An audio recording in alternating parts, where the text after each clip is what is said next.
Minister, over Christmas I took a real strong interest in vaccines and the histories of vaccines and everything else. And when we look at the smallpox vaccine, a vaccine that has ravaged mankind for millennia, indeed if we go as far back as to the death of Ramses V, who died in 1145 BC, when his mummy was exhumed in the 1970s, they could see that they had smallpox and lesions on his mummified corpse, so they can trace him back to being one of the most first historical figures to have suffered from smallpox. Moving fast forwarding on to that a couple of centuries, if we look at 1795, Edward Jenner, the British physician, one of the first people who came up with the concept of vaccinia, and he used the cowpox virus to inoculate against that, and thus the word vaccines entered the English language and the English dictionary. And a lot of the work that Edward Jenner did at the turn of that century led on to the real strides we made in the 20th century to combat the smallpox vaccine and led to its eradication. And the moral of my story and the point that I'm raising is that vaccines save lives, that vaccines work. And let's fast forward a little bit to the 1970s here in Ireland. In the 1970s in Ireland, closer to home, we have so many family members who have stories of people dying from polio or people dying of TB, tuberculosis. And many of those survivors, because they didn't take vaccines, were left with permanent damage. Permanent brain damage, deafness, blindness. In 1985, for example, in Ireland, 10,000 children were diagnosed with measles. And in 1985, we embarked on a really ambitious vaccination programme. And by 1987, just 3 years later, that figure went from 10,000 to just 205. So as I've said, vaccination works. What really stops against vaccination and hinders it is misinformation. And last night, if we look at Twitter, for example, Irish Twitter, if we were looking at it last night, it nearly had a meltdown because of misinformation. And that misinformation was put out about this concept that the AstraZeneca new vaccine coming along would only have an 8% effective rate for those over 65.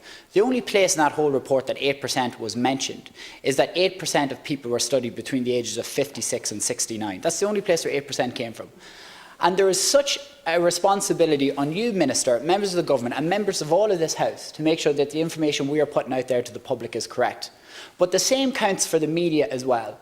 There is a total and utter responsibility on them, who have, in some instances, much bigger social media platforms than many of us, I'm looking around here, no offence, put together have, to make sure the information that they're putting out is correct as well. And there is a tendency to be the first one to hit tweet first, to be the first one to get the breaking news out first, to want to be the first to see this.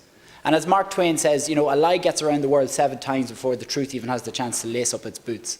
So I want to put that on the record here, that it's important for people right across Irish society who have a platform that the information they are putting out is correct at the same time. And that leads on to the third point I want to make. Because, and I was in WhatsApp groups with different friends last night who have no interest in politics, and straight away they were frustrated in that. Did you see what your man said about this vaccine? Did you see this? Did you see that? Whether you like it or not, what people see online is what they believe a lot of the time. No matter how many times you have to say, take what you see online with a pinch of salt. It's what a lot of people take as gospel. And that moves on to my third point. And my third point is in relation to vaccine scepticism and what we see on Facebook. And this is the topic I want to talk about further, but it's not too much in relation to this. But when we look at Facebook, and the powerful algorithms that that company have, where if I go looking for vaccine skepticism, does vaccines do this to me? I get taken into a Facebook group with maybe 1,000 people talking about the dangers of vaccines, all hogwash.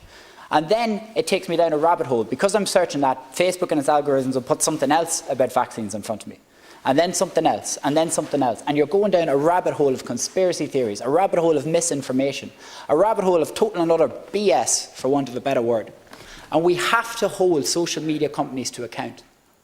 They cannot continue to undermine public health advice. And no matter how well they say we're acting on our services, we're trying to do this, we're deleting it, we're tackling misinformation, they're not, because it's been allowed to spread like wildfire. And the WHO have been quite clear on what they have said, that vaccines save lives, misinformation costs lives. And by allowing misinformation to thrive online, and whether that's through Facebook companies, or whether that's through journalists with big social media followings want to get the tweet out first, realise they're completely wrong and were had for, taken for a walk up the park with the information they were talking about. It's incumbent on all of us in Irish society to make sure that key information about vaccines is out there. And take your information from people who spent their lives devoted to the study of vaccines and not what you see online.